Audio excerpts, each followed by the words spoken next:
del Estado, sector público o gobierno. Aquí viene otra incorporación de otro término muy importante que es el Estado. El Estado como tal no solo se refiere, porque vamos a hacer esa segregación entre sector público, ya que cuando hablamos de sector público, básicamente por costumbre o tradición, o por algunos otros aspectos, cuando hablamos del sector público, estamos hablando específicamente a un organismo del Estado, nos estamos refiriendo a él como tal. En unos momentos vamos a ver y les voy a aclarar esa situación. Entonces, cuando hablamos del Estado, estamos hablando de Guatemala como un todo y sus 310,000 aproximadamente kilómetros cuadrados que la componen. Y cuando hablamos de Estado, también nos estamos refiriendo a los elementos del Estado, que es el territorio, la población, el idioma, como elementos sustanciales. Entonces, por eso dice, debido a que el Estado es una forma de organización de la sociedad. Y se entiende que lo que es estatal es público, exactamente, pero es público en cuanto a su uso. Su conservación y preservación le corresponde al sector público o al sector gobierno.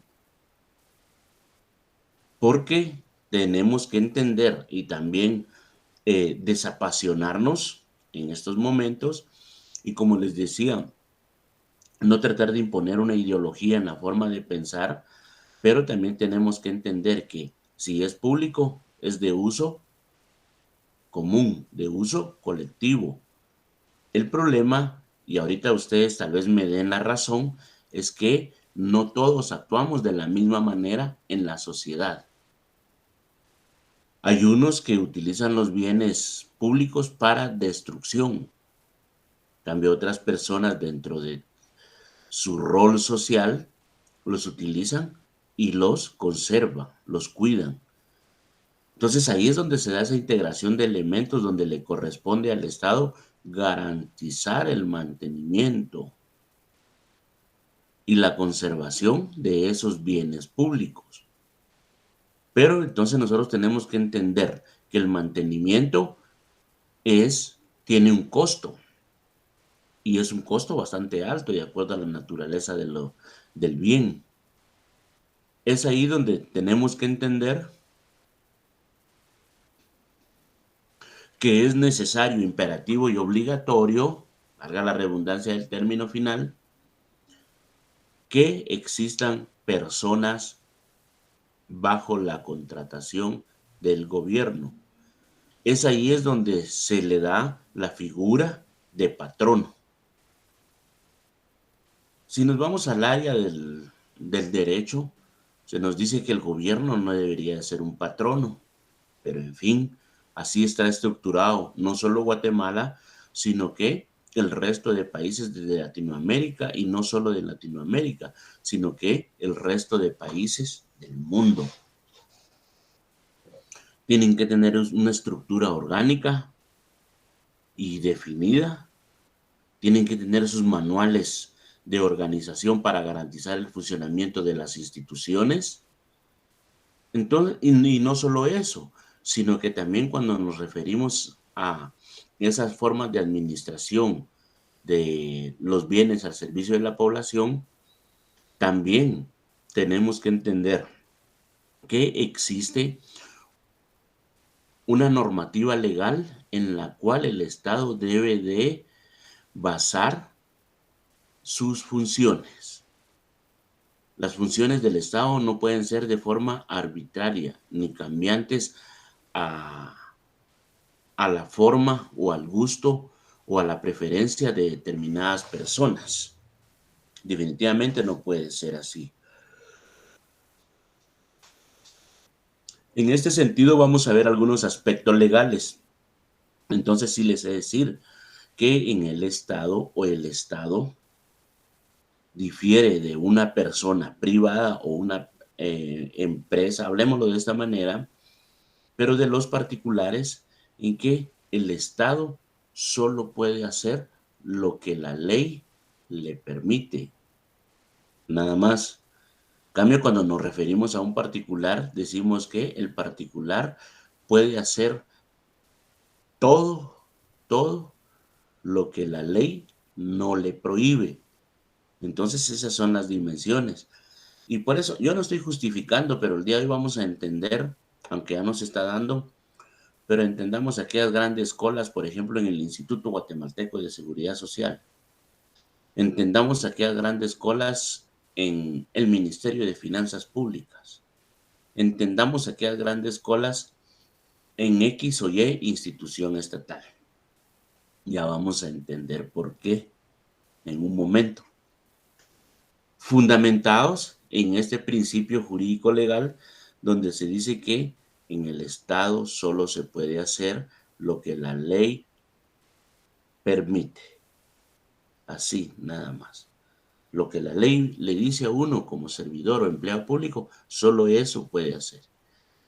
Hacer por más o por menos sería una extralimitación a su disponibilidad legal. Bien, entonces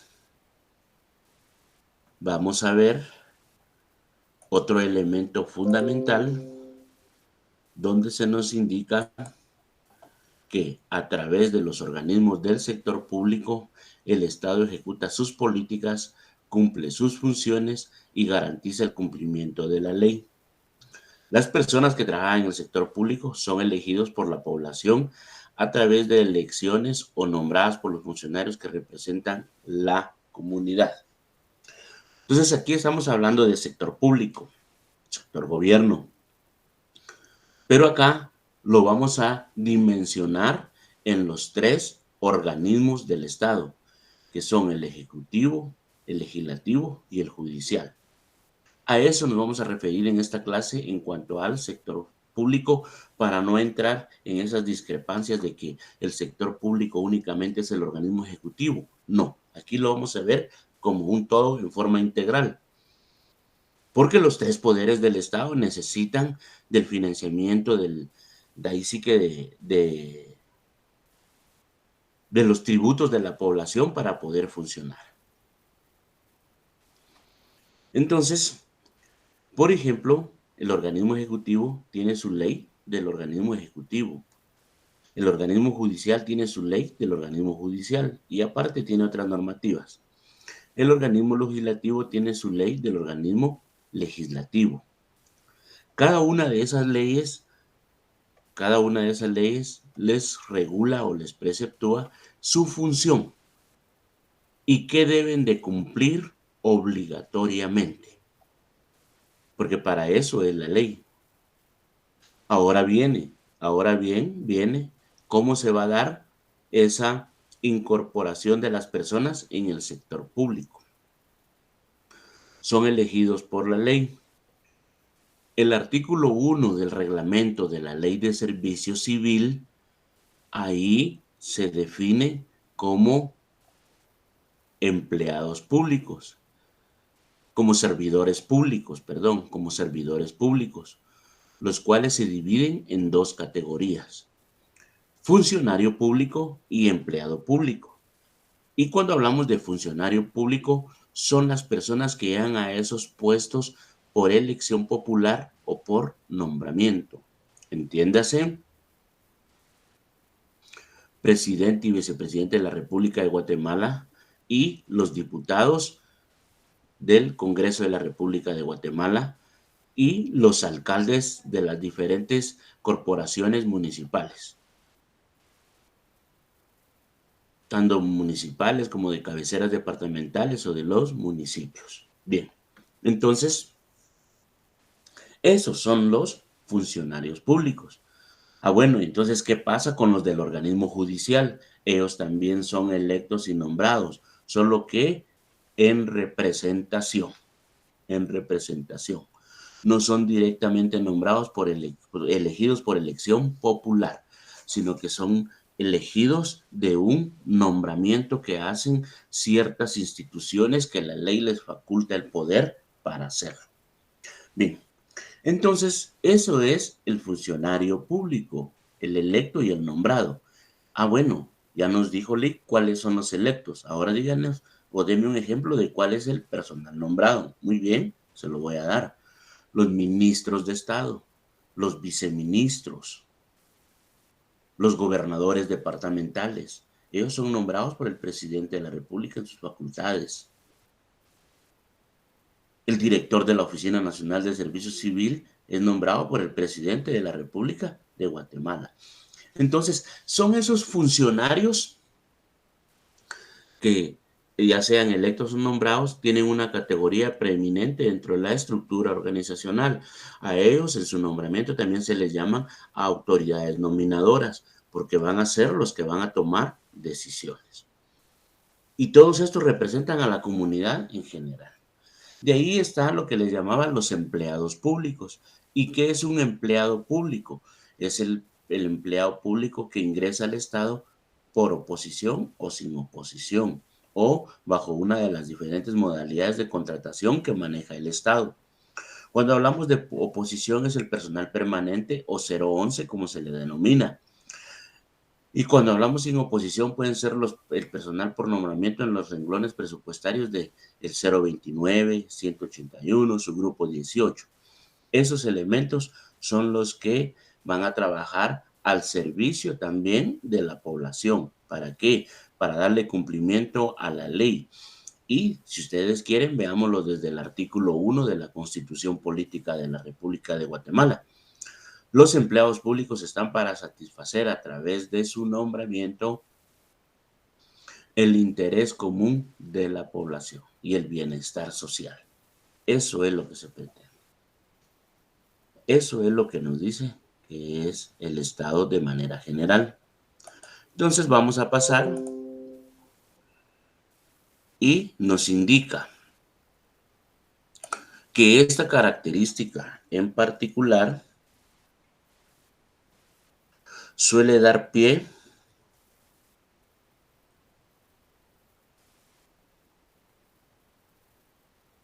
permítanme un momentito.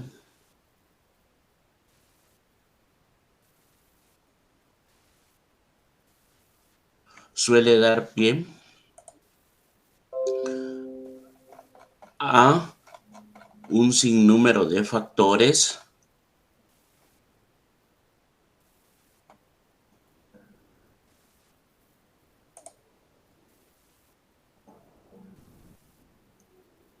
donde la población se queja. Siempre se van a esas quejas por parte del pueblo, sustentadas en el hecho de que los funcionarios deberían de representar con mayor precisión sus necesidades, dado que han sido escogidos por ellos mismos y que cobran sus salarios gracias al cumplimiento de sus obligaciones como ciudadanos, entre las que se encuentran el pago de impuestos y la transparencia a la hora de llevar un negocio. Bien, veamos acá a qué nos estamos refiriendo con esto. El Estado, y como les decía, lo de las colas al inicio, siempre se va a dar en una forma circunstancial su funcionamiento. El Estado, en cuanto a su administración, es muy dinámico, pero no ese dinamismo se puede determinar en función de rendimiento, no, en resultados, no, sino que se determina en función de la cantidad de personas a las que debe atender. Porque independientemente de la forma del Estado, debe satisfacer las necesidades de los 16, 17 o 18 millones de personas que en la actualidad llegamos a ser. Esa es la circunstancia. Entonces, ahí es donde el Estado se ha vuelto, y se los digo así, sin pesar, de manera, bueno, el Estado se ha convertido en un elemento incompetente para la sociedad, porque no satisface sus necesidades. Y hablemos de tres necesidades básicas. Hablemos solo de tres: salud, educación y seguridad. Seguridad, educación y salud. Educación, salud y seguridad. Sea el orden que nosotros le queramos dar. Entonces, en cuanto a esos tres elementos, siempre van a existir quejas. Y por ejemplo, en educación viene a resultar lo que les decía de la aprobación del presupuesto general de la nación de los ingresos y egresos. Ustedes han oído últimamente la noticia del Ministerio de Educación, qué es lo que ha pasado, qué es lo que se ha dado en ese ámbito, donde vieron que hay un líder sindical que está gestionando la ampliación del presupuesto de ese ministerio, pero es una ampliación ministerial donde efectivamente van solo beneficios de carácter personal, o dicho técnicamente, va solo inversión en gastos de operación y funcionamiento, nada más. Pero no va un proyecto o no va con un enfoque de un bienestar social. ¿Y a qué me refiero con ese bienestar social? Que el sistema de educación mejore en cuanto a su infraestructura y contenido curricular. Esas son las políticas que se plantea el Estado y esas son las que debe de satisfacer, pero pareciera que ha perdido el enfoque y más que todo solo le interesa funcionar y funcionar mal. Entonces de ahí es donde se derivan todas estas quejas de la población por parte del pueblo. Esas son las circunstancias que se dan. Bien, entonces, ya cuando están en el poder, ya cuando ostentan el poder, se pueden dar ustedes cuenta que en este sentido,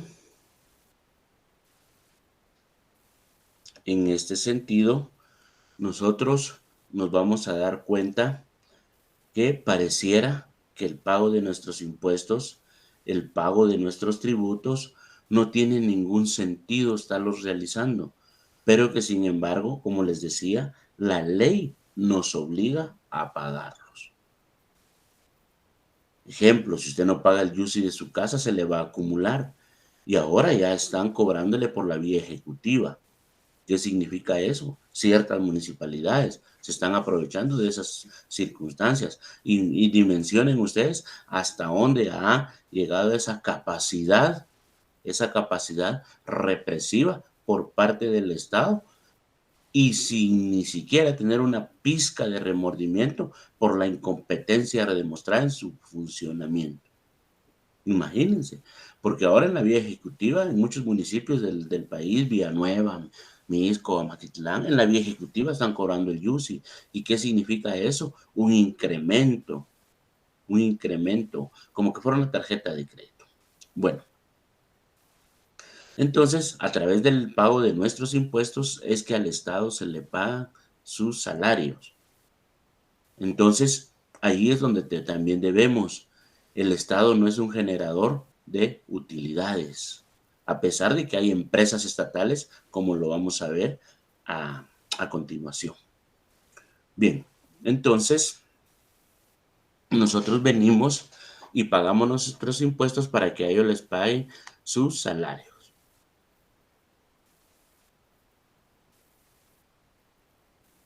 Y nosotros pagamos el salario y lo mínimo que deberíamos de recibir de ellos es esto último: transparencia a la hora de llevar un negocio.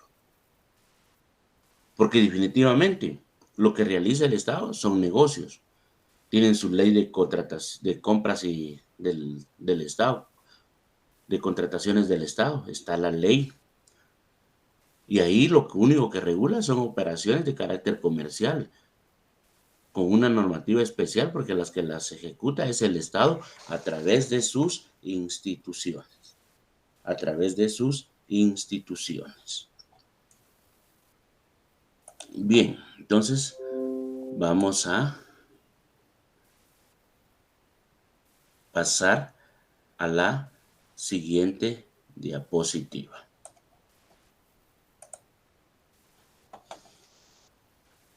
A la siguiente diapositiva, donde se nos dice que cada país es habitual, cada país es habitual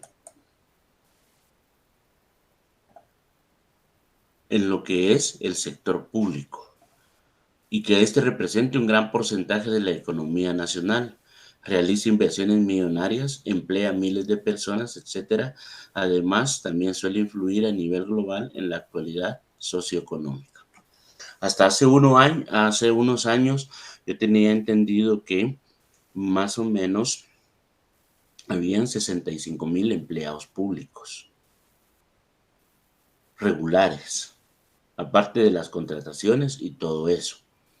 Entonces, como les digo, unos dicen que no debería ser patrono el Estado, pero sin embargo nos podemos dar cuenta que genera fuentes de empleo, porque absorbe una gran masa de la población en sus filas de trabajo.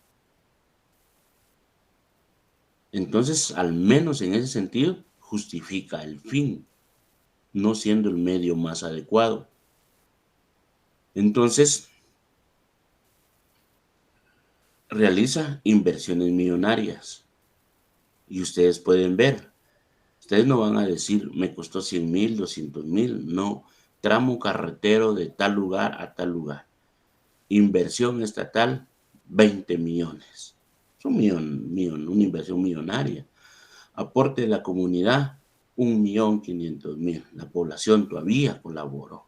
Aporte extranjero, tantos millones. Entonces son inversiones millonarias las que realiza el Estado. Y también suele influir en a nivel global en la actividad socioeconómica. ¿A qué se refiere? Bueno, cuando el Estado, cuando el Estado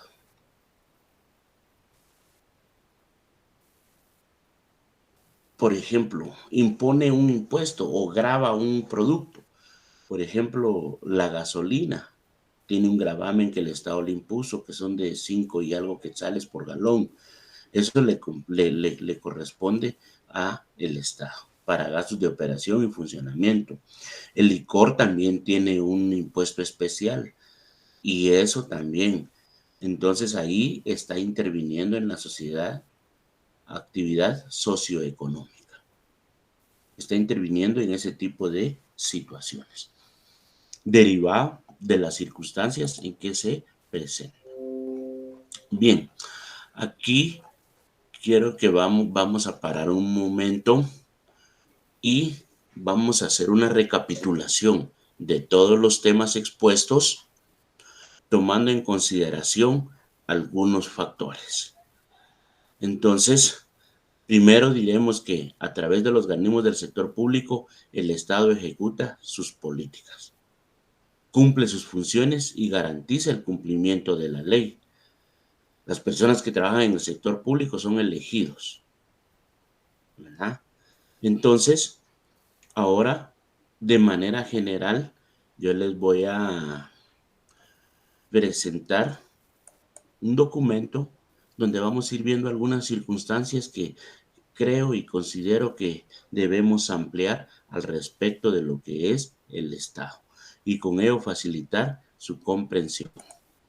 Bien, entonces vamos a proceder. Vamos a dejar de presentar y vamos a presentar el documento. Solo denme unos segundos, lo vamos a ampliar para que ustedes tengan mejor visibilidad. Entonces, ahora venimos y lo presentamos.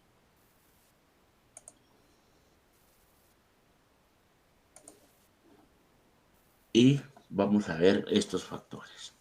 Funciones del sector público. Vean pues, siempre se ha entablado esa circunstancia donde se dice que el Estado es un benefactor. un estado bienestar.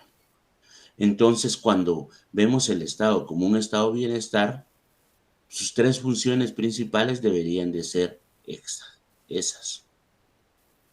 Promover la eficiencia económica, ¿cómo? Intentando reducir o corregir las fallas del mercado. Era lo que les decía. ¿Cómo va a normar su funcionamiento el Estado? A través de la emisión de leyes. Es la única forma.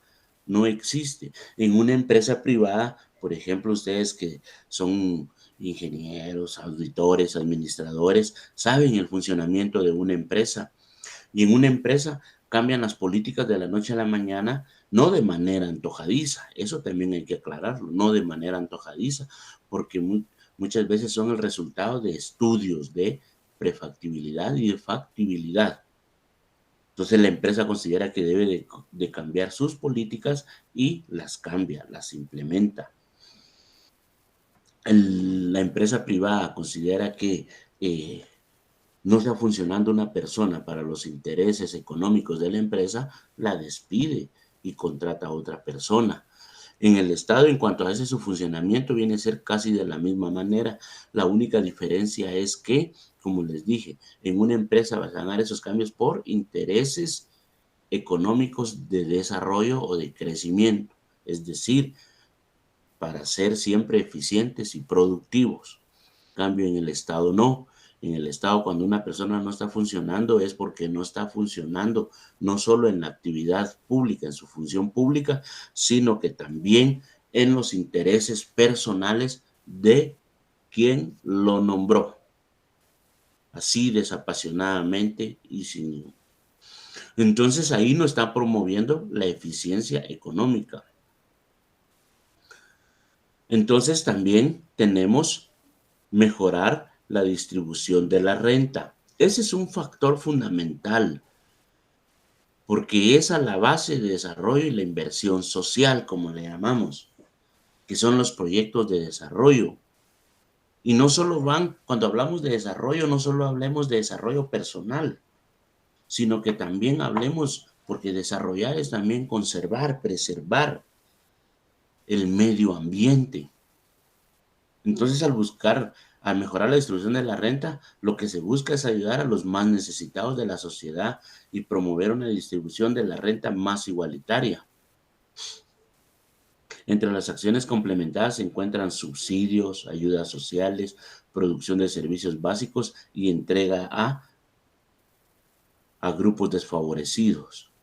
Eso es un rol eminentemente social. Ayudas sociales y entrega a grupos desfavorecidos. Eso prácticamente es lo que nosotros tenemos entendido como bolsa solidaria. Esos fueron los elementos, son los elementos circunstanciales que en la actualidad nos están dando. Por ejemplo, el bono de la luz que se dio durante la pandemia.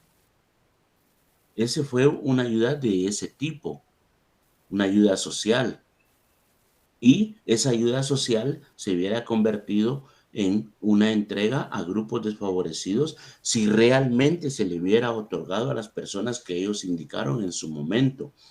Pero ya vieron que las evidencias, las denuncias que se presentaron, se demostró que se favoreció a gente que en lo absoluto no tenía ninguna necesidad. Entonces deben de existir, sino que al decir que vamos a mejorar la distribución de la renta, lo que tenemos que buscar es promover una distribución de la renta más igualitaria, porque recordemos que hemos aprendido principios básicos. A mayor ingreso, mayor gasto. Entonces, ¿cómo vamos a distribuir la riqueza en una empresa?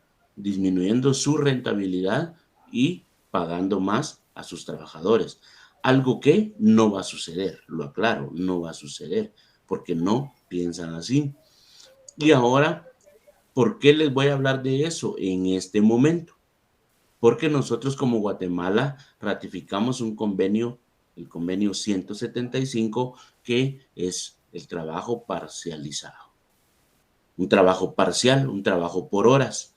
Pero ¿cómo funciona ese sistema? Ese sistema definitivamente, y se lo digo con toda propiedad, porque he estudiado esos aspectos donde ese convenio es aplicable a países como países europeos, Suecia, Noruega, esos países nórdicos, donde ganan muy bien las personas, inclusive en Estados Unidos, donde ganan muy bien las personas, donde una hora de veras cuesta o vale dinero, una hora de trabajo.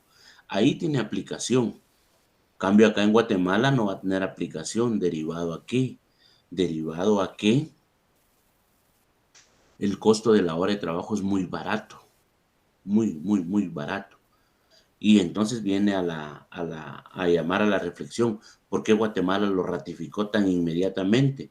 Si han habido desde el año 1948, hasta, a veces Guatemala ha ratificado convenios hasta en el año 1996. Imagínense, casi 50 años después, cambio inmediatamente lo ratificó. ¿Por qué? Porque las políticas de Estado bienestar aquí son desconocidas por parte del Estado de Guatemala. Entonces lo quieren utilizar como una herramienta de explotación de la mano de obra, tanto calificada, técnica como profesional. Subsidios.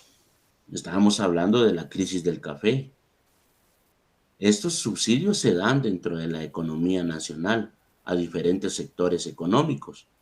¿Para qué? Para fortalecer. El problema es que los fortalecen y cuando ya están fortalecidos se olvidan de que fue la misma población la que les brindó la oportunidad de salir adelante y ahora la abandona. Porque los subsidios son otorgados con el impuesto que usted y yo pagamos día con día. Otro elemento fundamental que tiene que tener el Estado es propiciar la estabilidad y el crecimiento económico. ¿Cómo lo va a hacer? Con reducir los efectos negativos de los ciclos económicos, atraer la inversión extranjera, impulsar el desarrollo de determinados sectores económicos. ¿A qué se refiere con eso? Con reducir los efectos negativos de los ciclos económicos. Esas circunstancias que se están dando en una inflación que ahora ya me voy a empezar a traer una inflación galopante. Ya vieron que ahorita hubo un incremento al costo de la vida, lo que analizamos hace 4 clases. Entonces se ha dado ese crecimiento galopante de la inflación, donde el encarecimiento de la vida ha estado sobre los límites normales. Entonces, ¿cómo vamos a disminuir esos efectos negativos en los ciclos económicos? Lo vimos cuando vimos el tema de la devaluación de la moneda. Atraer la inversión extranjera, que es un factor de desarrollo, queramos o no queramos. Porque si nuestros empresarios no son capaces de crear más fuentes de trabajo, tienen que venir empresarios del extranjero. Porque Guatemala no puede matar de hambre a su población. Lo está haciendo, pero no debe. Entonces, también enfocar el desarrollo de determinados sectores económicos. Vieron que el café y el azúcar eran considerados productos tradicionales en ese momento, cuando se recuerda que lo estudiamos la semana anterior. Bueno, esos son productos tradicionales. Después se cayó ese mercado. Guatemala, como les comenté, empezó a invertir en productos no tradicionales, los cuales ahora tienen un rol importante dentro de la economía nacional. Entonces, cuando se da eso, a eso se refiere. Y por eso es que existen, por ejemplo, ¿cómo se llama? Se me olvidó. Agexport. Agexport, ya creo que ya cambió nombre, pero es Agexport. Esa institución se creó con el fin de aglomerar a diferentes productores, valga la redundancia, de productos no tradicionales y ayudarles a exportar a través de no solo la búsqueda de mercado, sino también el financiamiento. Y lo hacen muchos grupos, pero con respuesta negativa. Entonces, ahora vamos a ver lo que es la financiación del sector público. En ese sentido, el sector público se financia principalmente, como les decía, con la recolección de tributos y de la emisión de deuda. Esas son las dos formas. Y así es como funciona el Estado, año con año. Y pónganle empeño, de veras. Yo les motivo a que vean las noticias sobre el presupuesto general de ingresos y egresos de la nación. Ahorita todavía está un poco tranquilo. Ya van a ver todo el mes de noviembre, solo van a escuchar presupuesto, presupuesto, presupuesto, presupuesto. ¿Por qué? Porque el mismo debe de quedar aprobado el 30 de noviembre de este año. Se dan discusiones en el Congreso de la República. Ya vieron, por resultado de esa presentación de ese presupuesto y ese análisis previo, es que ha salido esas denuncias en los medios noticiosos digitales, no en la televisión tradicional, sino que en los diferentes medios de noticias digitales, esa circunstancia grave para el país donde se estaba dando esa negociación oculta entre el Ministerio de Educación y el gobierno de Guatemala.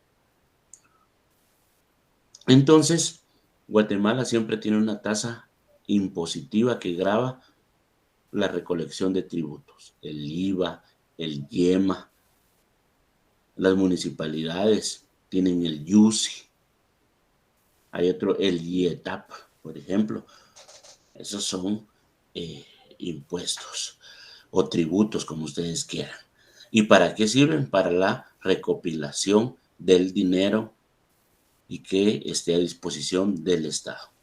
Entonces, de ahí también tenemos la deuda pública, el segundo elemento o el factor más, uno de los factores más importantes para la financiación del presupuesto general de la nación. Lo primero que hacen es tratar de emitir bonos del tesoro y otro tipo de cuestiones y préstamos a nivel internacional. Otros ingresos de menor importancia son las ganancias de las empresas de propiedad estatal, las donaciones, las ventas de servicios de la administración pública. Entonces, aquí dice, por ejemplo, tasas por trámites. Entonces usted tiene que pagar, por ejemplo, uno va a las municipalidades, uno saca una matrícula fiscal de un terreno, en la municipalidad de Guatemala no, pero he ido a sacar una de otros municipios, por ejemplo en Vía Canales, uno saca esa matrícula fiscal y le cobran 25 quetzales por esa matrícula fiscal. Ahí están haciendo una tasa, cobrando una tasa por un trámite. Tasa se le llama al rubro, no literal lo que ustedes conocen de tasa, sino que tasa es al monto que nos van a cobrar por el trámite correspondiente. Y esos son los que se le llaman fondos privativos de las entidades estatales, que sirven para garantizar su funcionamiento o para apoyar en su funcionamiento. Porque ¿qué harán con ese dinero que recaudan? Ustedes tal vez lo sabrán. El Estado tiene empresas. Y se quedó con las empresas que le generan un mayor ingreso. Los ingresos bastante fuertes, como por ejemplo la Empornac, ¿verdad? La zona libre zona de libre comercio, la SOLIC. Tienen también el puerto de Santo Tomás de Castilla, en Puerto Barrios. Esas son empresas que que son propiedad del Estado y que generan un ingreso de divisas bastante fuerte. Y todo eso se ha fortalecido, y vean, con el fenómeno de la globalización. Con el tema de la globalización cada vez se vuelve más importante, miren, el tema de adquirir deuda. Aunque no es imprescindible cuando los estados no consiguen ingresar suficiente dinero vía tributos. Lo que hacen es pedir prestado en los mercados. Estos préstamos que realizan a los estados se acumulan en forma de deuda pública. Entonces, ¿qué hacemos? Como Estado, nosotros en Guatemala recurrimos al endeudamiento público, como les digo. Lo mal es que es de propiedad internacional. Los bancos, por ejemplo, el BID, el Banco Mundial, ellos son los que le prestan a Guatemala para que pueda funcionar. Esas son las falencias o las diferencias. Bien, dentro de ese contexto, quiero que veamos lo que es la deuda pública. Entonces, la deuda pública, miren, se va a recurrir a la deuda pública cuando el Estado incurre en un déficit público. Y cuando se incurre en un déficit es cuando se gasta más de lo que se ingresa. Y eso no sucede no solo al Estado, sino que a todos, hasta dentro de la economía familiar. Entonces, para cumplir las obligaciones se necesita encontrar una fuente de financiamiento ajena y para ello realizar emisiones de activos financieros, es decir, garantizar el cumplimiento de la obligación. Entonces nos dice que lo más común es que el Estado financie su déficit mediante emisiones de títulos de deuda. Tenemos letras del tesoro, bonos u obligaciones. Y así se le llama. Acá en Guatemala el nombre tradicional es bonos del tesoro. Bonos del tesoro. Y eso sí lo sacan a venta de los particulares. ¿Para qué? Para que puedan comprarlos, beneficiarse a través del pago de intereses. Y les repito lo que les dije en su momento, es un buen negocio. Ustedes si pueden y están en la capacidad, cuando salga, compren bonos del tesoro, ya van a salir. Compren bonos del tesoro, son inversiones a largo plazo, donde anualmente tienen garantizados las tasas de interés, sus intereses, y con tasas de interés bastante elevadas. Entonces acá nos dice que el tiempo de interés de estas emisiones dependerá de la confianza que tengan los mercados en que el Estado va a devolver el dinero. Las agencias de rating ponen nota a la probabilidad de pago o calidad crediticia de estas emisiones. Vieron que fue lo que sucedió en el año 1985, cuando la segunda parte, pues, porque lo que se pretendió fue cumplir con las obligaciones a nivel internacional. Guatemala redireccionó sus esfuerzos y prueba de ello, y aunado a la firma de la paz, Guatemala es objeto de crédito a nivel internacional. Yo creería que con las nuevas políticas, no solo tanto que va a imponer Estados Unidos en cuanto a la corrupción y todo ese tipo de factores que están haciendo noticia o están en boga en el medio, yo digo que van a cambiar esas perspectivas. Pero sí, es muy cierto, Guatemala con esos acuerdos de paz, el acercamiento y la firma como tal, tuvo bastante apertura a nivel internacional.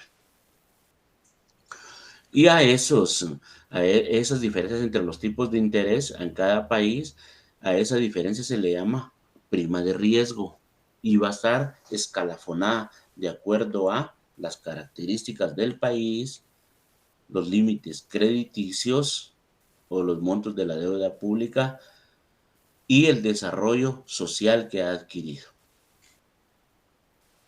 Entonces, en esta pequeña como gráfica,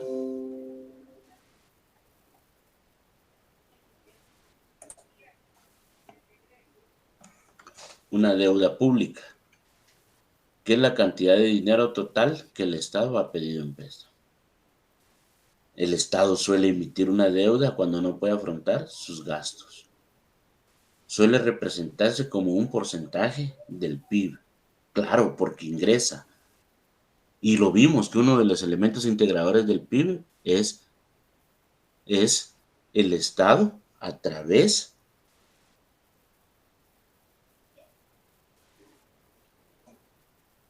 el Estado como agente económico a través del gasto público. Y normalmente esos préstamos, miren, a Guatemala, por ejemplo, si veamos el caso de lo que les estaba diciendo, que está sucediendo en educación, donde quieren un incremento para gastos de operación y funcionamiento. Si el Estado viene y pide un préstamo diciendo que va a ser para pagarle más a los maestros, definitivamente se lo van a rechazar. Entonces el Estado siempre va a justificar ese tipo de préstamos como factores de desarrollo o de inversión social. Y ahí, cuando ingresa ese dinero, es cuando viene, porque como que es el PIB, es la cantidad bruta de dinero que ingresa al país. Así de manera sencilla, no hagamos la definición técnica que sabemos, sino que ahora suele representarse como un porcentaje del PIB. Claro, porque es un ingreso económico, es ingreso de dinero. Entonces se debe de contabilizar. La deuda pública dice que aumenta si hay déficit público y se reduce si hay superávit público, lógico. Si el Estado fuera capaz de producir y generar ganancias y ganancias que se reflejen en bienestar social, definitivamente va a haber un superávit. Y volvemos a esa teoría que les acabo de decir, a mayor ingreso, mayor gasto. Pero ¿qué es lo que está pasando ahorita? Y por eso se va a ese ciclo económico inflacionario con más fuerza, se va a venir, porque se encarecieron los precios, entonces limitaron nuestro ingreso. Entonces ahí están limitando nuestro ingreso y nuestra capacidad de compra. Entonces, ¿qué hace? No comprar. Y si no se compra, no hay ingreso. Miren cómo es de conflictiva la situación. Bien, entonces, ahora vamos a ver esos factores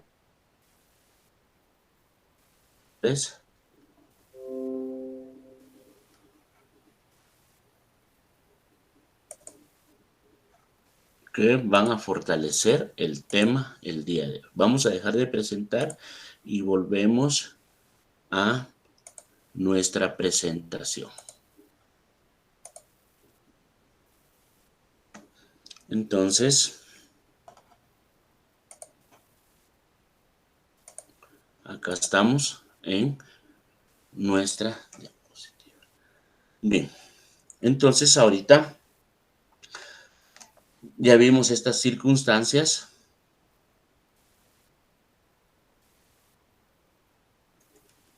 Ya vimos estas circunstancias que se suelen dar a nivel estatal.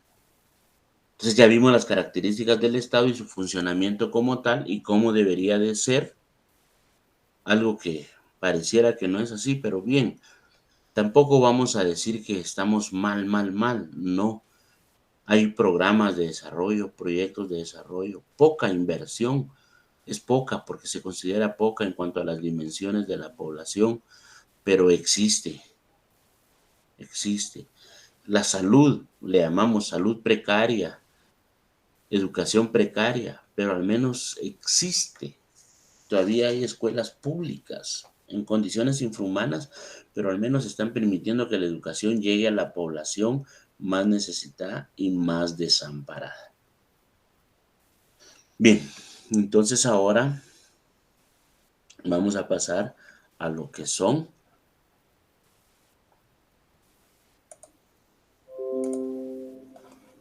los tres poderes del Estado. Los tres poderes del Estado. Bien, y desde ese punto de vista vamos a ver que el Estado está integrado por tres poderes: el ejecutivo, el legislativo, judicial, y que se les antepone la palabra organismo. Entonces decimos que el Estado está integrado por el organismo ejecutivo, el organismo legislativo y el organismo judicial. Entonces se nos dice que dados los tres poderes del Estado, el legislativo y judicial, son una parte esencial del sector público. Y era lo que les decía, aquí lo vamos a dimensionar como Estado, no como gobierno. Porque cuando hablamos de gobierno, el sector público viene a ser el organismo ejecutivo. Pero aquí está integrando los tres elementos. Así debería de ser, porque los tres elementos, por ejemplo, aquí hemos hablado del pago, por ejemplo, al señor presidente. que lo realiza el pueblo de Guatemala. Pero ¿quién le paga, por ejemplo, el salario a los diputados? El pueblo de Guatemala. ¿Quién le paga el salario a los jueces y magistrados? El pueblo de Guatemala. Ya vieron, también en el sector justicia se está dando ese problema donde los magistrados no quieren dejar el puesto.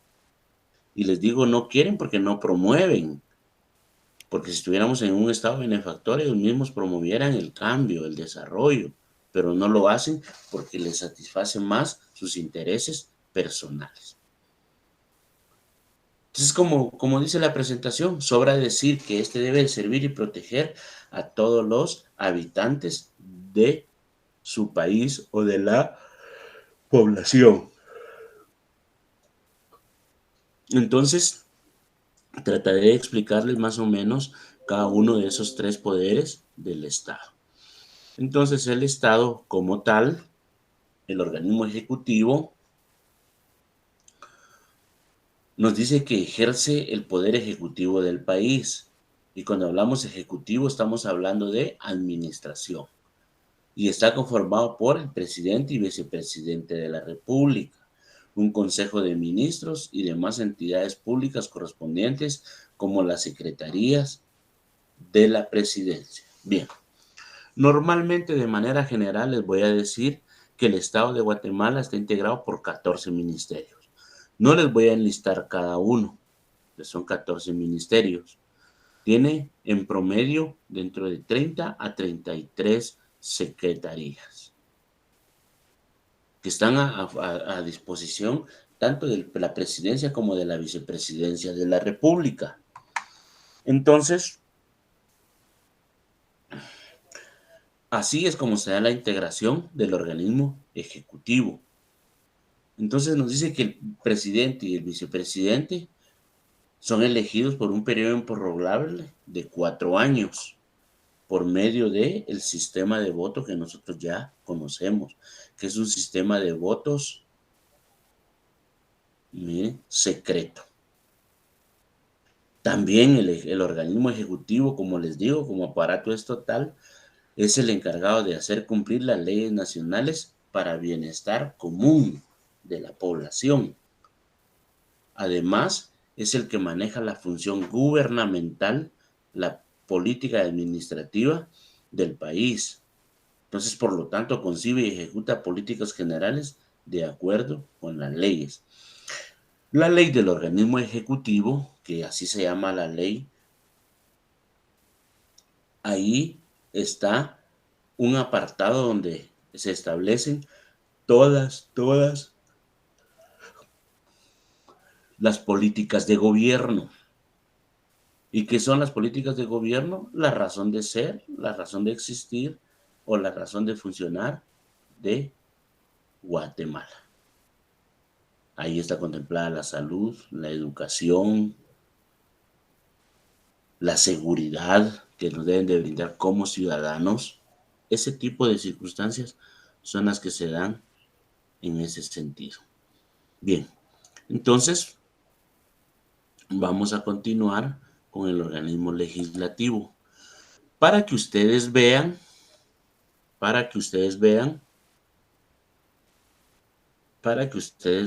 lo que sucede con esas circunstancias, es que normalmente Guatemala, y ustedes podrán tener esa injerencia directa, es que en el presupuesto, ¿a quién le corresponde el presupuesto? Al organismo ejecutivo. ¿Quién hace la distribución del gasto público? El organismo ejecutivo a través del Ministerio de Finanzas Públicas. Entonces el mismo organismo legislativo va a establecer qué cantidad de dinero quiere dentro del mismo presupuesto. Y a ellos sí no les van a poner pero porque se los dan. Si no se los dan, no aprueban. Entonces, si no aprueban, el Ejecutivo no puede ejecutar. En cambio, el organismo judicial tiene una asignación presupuestaria designada por ley, la cual se debe de cumplir. Si incrementa el presupuesto general de la nación, incrementa también el presupuesto del organismo judicial. Tiene una tanta segregación del mismo. Pero entonces nosotros ahorita vamos a ver el organismo legislativo. El organismo legislativo Está conformado por el Congreso de la Nacional de Guatemala, su junta directiva. La Constitución Política establece la misma, también se establecen las comisiones parlamentarias y en la actualidad son 160 diputados los que nosotros nos representan. Representan uno por listado nacional, uno por listado municipal, así es como se conforma, de tal manera que los 24 departamentos tienen su representante y de los representantes también tienen su representante, casi en su gran mayoría, muchos municipios de la población. Entonces, el organismo legislativo, ¿cuál es su función? Elaborar proyectos de ley, dictámenes, estudios e investigaciones. También tiene que emitir opinión sobre leyes o disposiciones legales que son sometidas a su conocimiento. Claro, no por los particulares, pero normalmente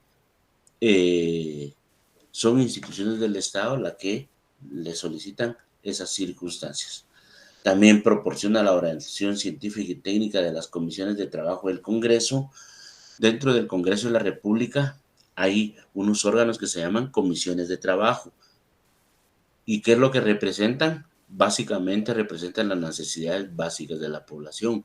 Está la Comisión de Derechos Humanos, la Comisión del Trabajo, la Comisión de Asuntos Constitucionales, y así se van integrando todas las comisiones de trabajo, que también están integradas por los diputados del Congreso de la República. Entonces, esas son las cuestiones que se dan dentro del organismo legislativo. Y funciona también, todo ese aparato estatal funciona por el ingreso del gasto público, porque si no tributamos no ingresa, y si no ingresa no hay disponibilidad económica para pagarlas. Entonces ahí es donde, ya como hablando cuestiones de carácter social, podemos decir que ahí es donde duele pagar tributos, porque no se representa un beneficio social para la población. Esas son las circunstancias. Por último, entonces vamos a ver lo que es el organismo judicial. Entonces, el organismo judicial le corresponde la función fundamentalmente a la Corte Suprema de Justicia. Cuenta con tribunales subordinados a quienes le corresponde la potestad de juzgar y promover la ejecución de lo juzgado. Es decir, cumplir, hacer que se aplique la ley. Les iba a decir cumplir, pero no. El organismo judicial lo que pretende es velar porque se aplique la ley. Entonces, además de esa función, también incluye a los juzgados de primera instancia y los jueces de paz o menores. Dentro de toda esa organización administrativa y judicial, también tienen presencia dentro de los 340 municipios que existen en el país.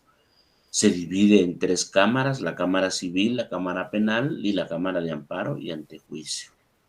Normalmente, el organismo judicial se integra por 13 magistrados, de los cuales cada 4 magistrados van a integrar una cámara: la Cámara Civil, la Cámara Penal y la Cámara de Amparo ante juicio, para tener esa representación el sector justicia.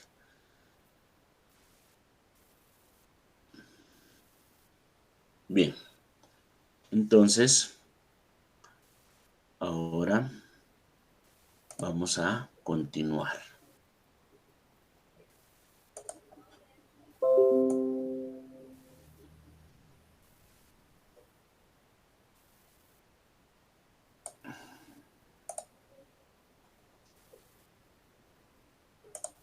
Miren, ahí entra lo ideológico.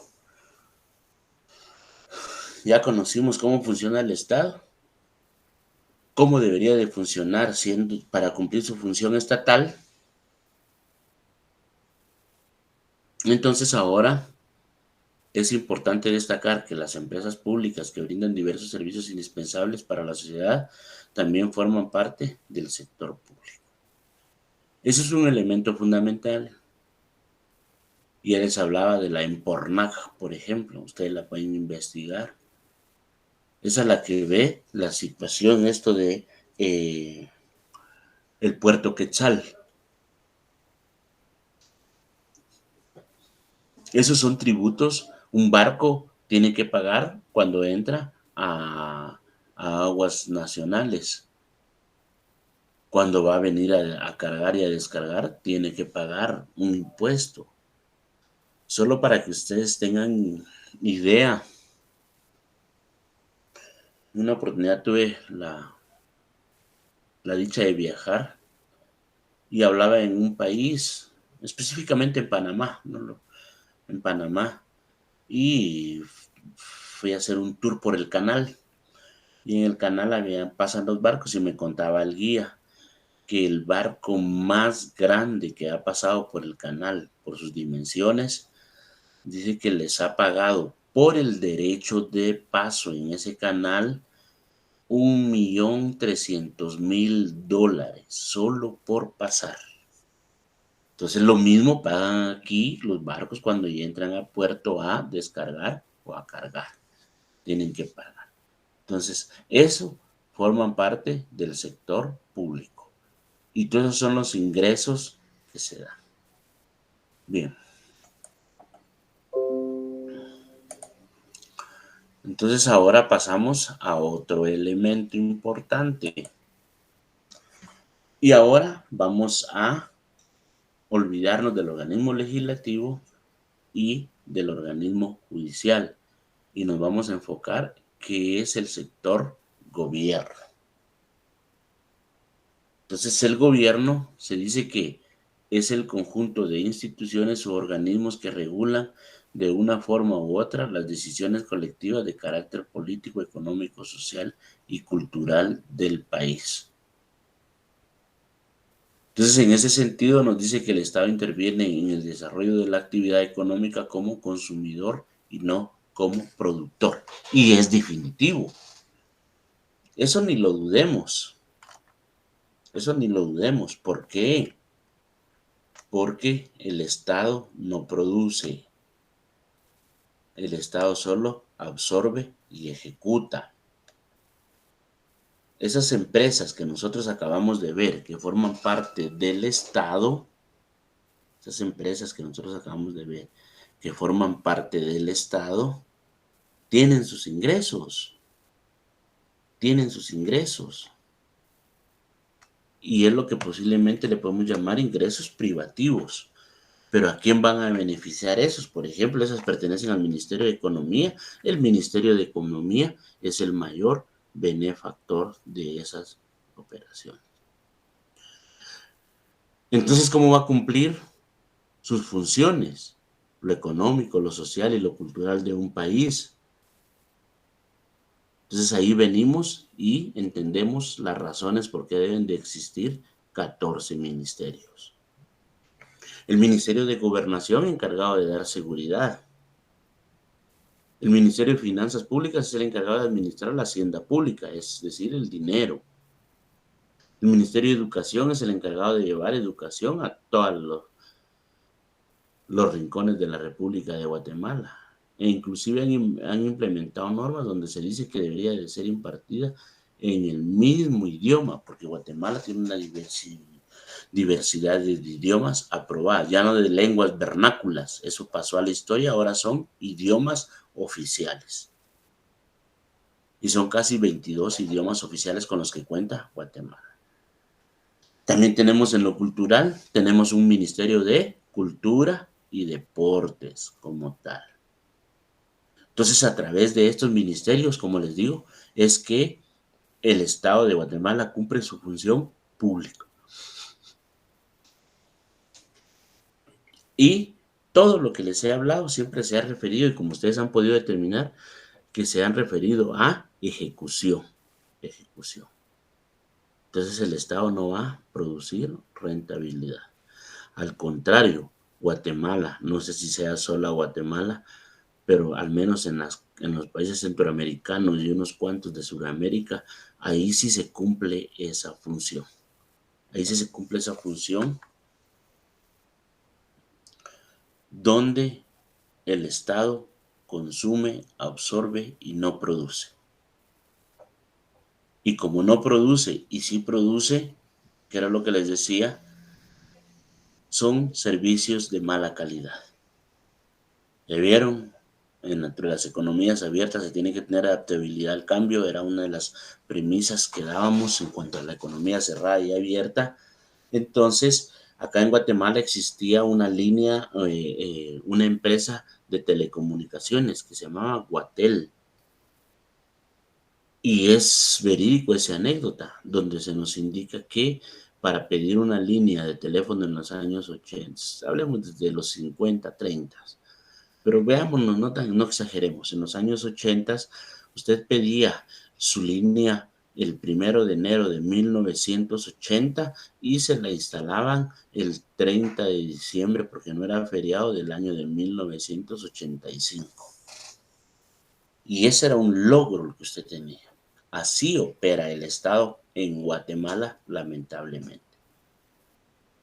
Entonces, si el Estado de Guatemala empezara a implementar empresas de producción, creo que se estaría primero desnaturalizando de sus funciones y segundo es inoperante.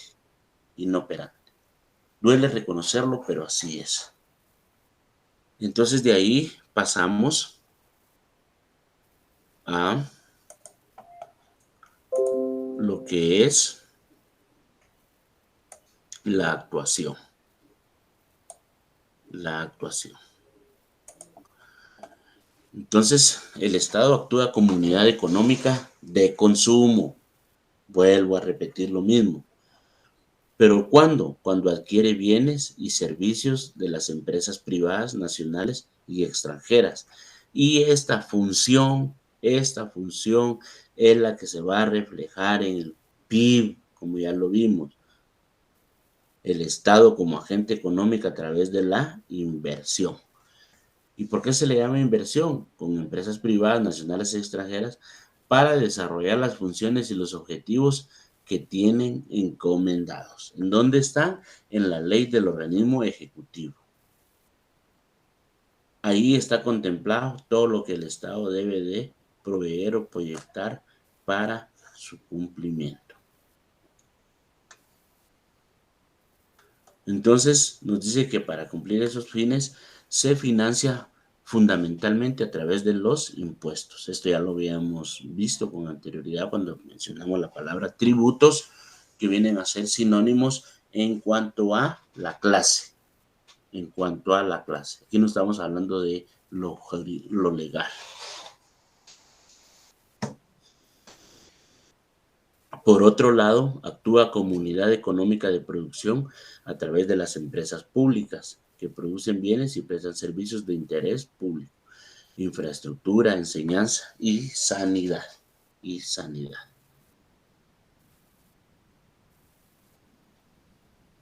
Entonces, ¿qué es lo que están haciendo? Bienes y servicios. Y eso es lo que va a prestar el Estado. La seguridad, ¿qué es? Un servicio. La educación, ¿qué es? Un servicio. La salud, ¿qué es? Un servicio.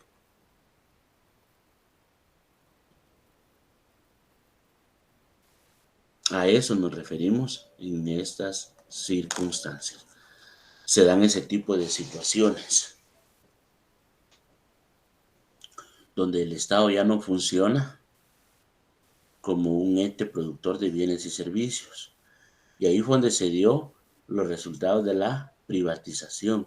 Y algo que se oye constante, la privatización de la empresa eléctrica. La empresa eléctrica ya casi en su totalidad está privatizada por la forma de operar, ha adquirido contrataciones y obligaciones a largo plazo como empresa eléctrica.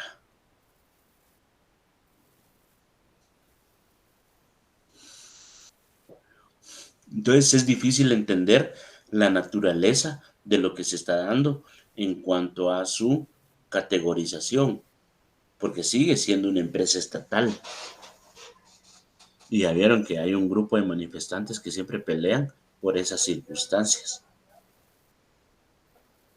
que quieren que Guatemala siga en las mismas, no condiciones, sino que siga manteniendo el control de dominio sobre la energía eléctrica, porque definitivamente si se llegara a privatizar ahí sería un golpe mortal para muchas economías familiares, donde resultan de miseria a miseria extrema.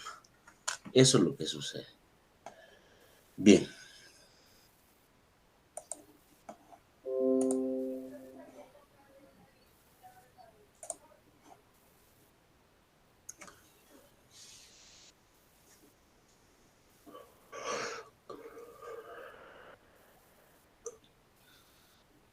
Entonces las funciones que se le asignan al sector público en una economía mixta son las siguientes.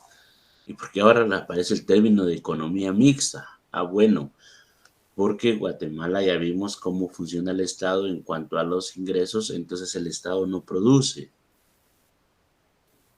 Y la economía mixta sí produce. ¿Cuál es la economía mixta? La que está integrada por funciones del sector público y funciones de carácter empresarial. Entonces, básicamente son tres funciones las que vamos a ver en este momento para terminar ya casi con la clase. Entonces, número 1, fomentar la eficiencia económica. Para ello interviene tratando de corregir los fallos del mercado. Por ejemplo, la lucha contra los efectos nocivos de determinados procesos productivos, como la contaminación, fomenta las externalidades positivas como el I más D más I y provee de bienes públicos y defiende la libre competencia, etc. ¿Cómo lo va a hacer? A través de leyes. ¿Cómo fomenta la eficiencia económica? Tratando de corregir los fallos del mercado. ¿Cómo lo va a hacer? A través de una ley. Ustedes, por ejemplo, vieron el accidente que sucedió, esa desgracia que sucedió el día jueves en San Raimundo, o sea, colindan esos dos municipios, San Raimundo y San Juan creo que es, pero ahí es donde están las coheterías. Ya vieron toda la desgracia que se suscitó el día jueves, esa explosión de pólvora que se dio. ¿Cómo lo va a normar el Estado? A través de normas. Lo único que tiene que tener el cuidado, y eso es lo dificultoso, eso es lo que se le dificulta al Estado joven. Eso es lo que se le dificulta al Estado, porque el Estado no puede venir y decir, bueno, voy a traerme todas esas productoras de productos pirotécnicos a un lugar en la capital y vamos a mantener camiones de agua para cuando suceda un evento de esos y todo eso. Definitivamente no, porque ahí daña la economía. ¿Y cuál economía? La economía familiar. Y en esos lugares, ese tipo de empresas dan mucho trabajo, dan mucho trabajo. Y eso genera beneficios de desarrollo para la población que rodea la empresa. Entonces, también las externalidades positivas como la I más D más I. ¿Qué es eso? Investigación más desarrollo más innovación como parte circunstancial del Estado. El Estado tiene la obligación de desarrollar el fomento tecnológico, el desarrollo tecnológico de la población, porque si no se va a volver un Estado inoperante en un 100%. Guatemala no se puede alejar, no se puede alejar del mundo exterior y no puede darse el lujo también de quedar rezagado. Esa función el Estado de Guatemala lo cumple a través de la Secretaría, de Secretaría, la Secretaría Nacional de Ciencia y Tecnología, la CENACIT. Valga la redundancia, esta secretaría fomenta mucho la participación ciudadana, el involucramiento de jóvenes en programas de desarrollo, esos proyectos de innovación.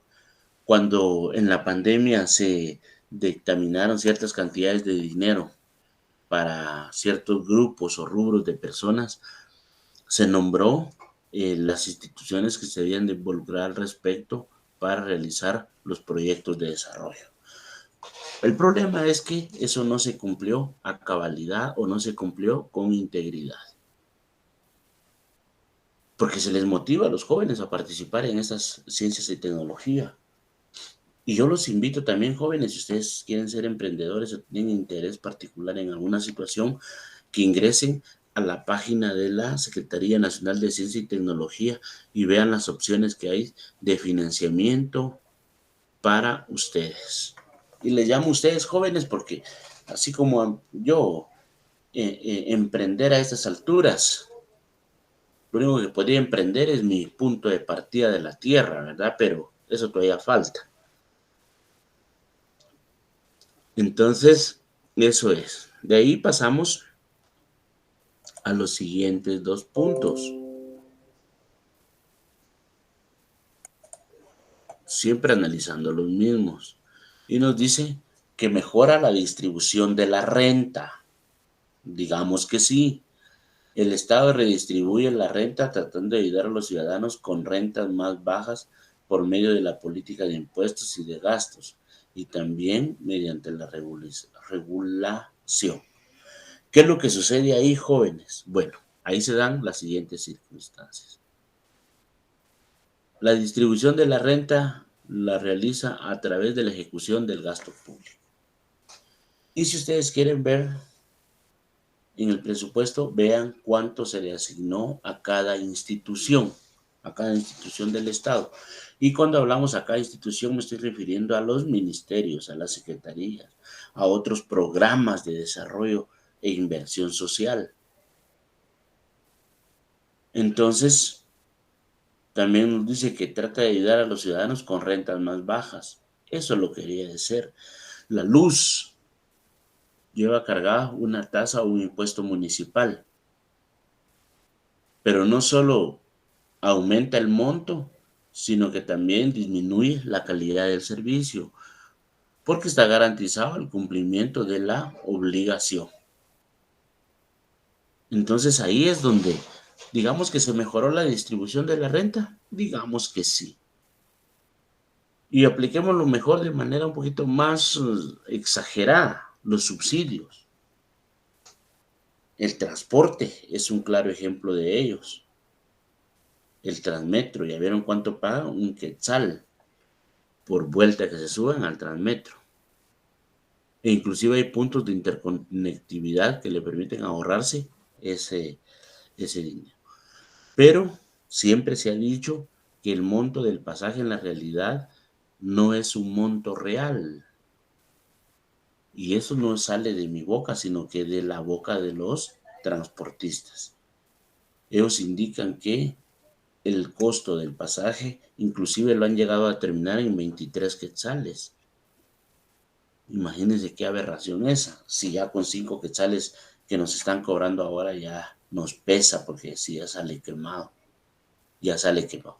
Pero es la única opción que hay de transporte. Entonces el Estado le brinda un subsidio a los transportistas. La municipalidad se lo da al Transmetro, pero el Estado como tal le da un servicio a los transportistas de la iniciativa privada, es decir, las camionetas que andan ahí. Bien. Por último, nos dice que el Estado siempre va a propiciar la estabilidad y el crecimiento económico.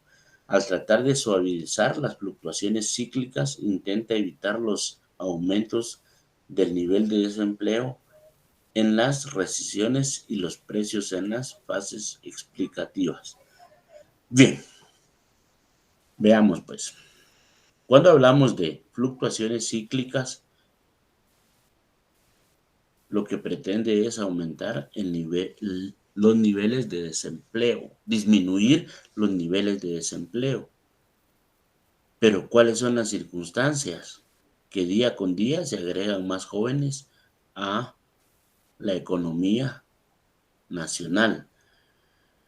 Entonces, viéndolo desde ese punto de vista, ahora entendemos también la justificación de todo el personal que emigra hacia los Estados Unidos.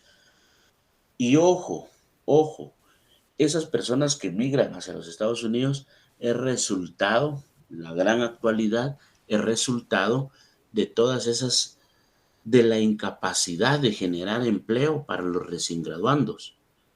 Yo no les estoy diciendo ni les quiero intimidar si hubiera alguien aquí que tuviera un hijo o que se va a graduar a nivel diversificado. Estos jóvenes salen con la esperanza de irse a Estados Unidos, no de encontrar trabajo, porque no hay. Entonces los 84,000 conciudadanos que viajan cada año al norte, ¿son los que se están graduando? No, son los que toman una decisión a posteriori, resultado de esa falta de oportunidad. Entonces ahí es donde se dan los aumentos en niveles de desempleo, en las recesiones y de los precios en las fases expansivas. Y eso es lo que acaba de suceder. Y no es por el fiambre, jóvenes, no es por el fiambre. Desde antes del fiambre y el mismo presidente, los mismos noticieros dan una estandarización de precios mínima. Y claro, entonces ahí es donde se aumenta el precio de los productos. Y tenemos una expectativa de que esto no va a disminuir. Entonces, ¿cómo se va a dar ese control cíclico? Tendría que ser a través de un incremento salarial. Si no, se van a dar esos factores de crecimiento expansivos. ¿En cuanto a qué? A la tasa de inflación, el índice de precios al consumidor, la declaración de falta de capacidad adquisitiva de la persona. Bien, entonces con eso vamos a pasar a lo que son las preguntas. Y en cuanto a las preguntas, se las voy a leer.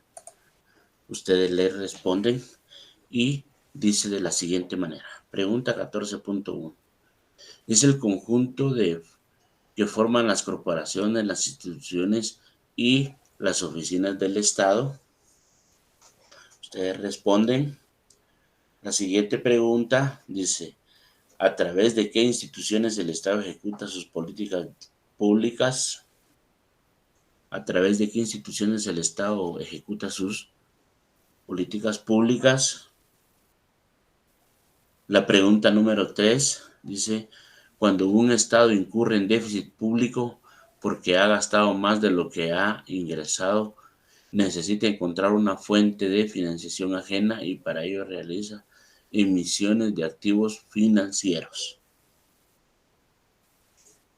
La siguiente pregunta, ejerce el poder ejecutivo del país y está conformado por el presidente, vicepresidente, consejo de ministros y demás entidades públicas correspondientes como las secretarías de Estado.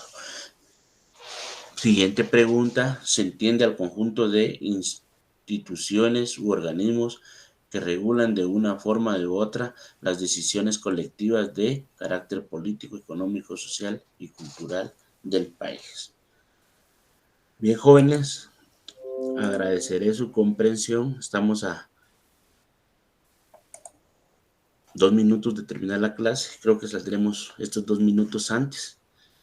Les motivo a que sigan estudiando, a que sigan preparándose, a que sigan fortaleciendo sus conocimientos y estamos ya a las postrimerías de terminar el semestre. Que eso nos dé alegría y se refleje en los resultados del examen. Que Dios los bendiga y que tengan una excelente tarde. Muchas gracias por la atención prestada.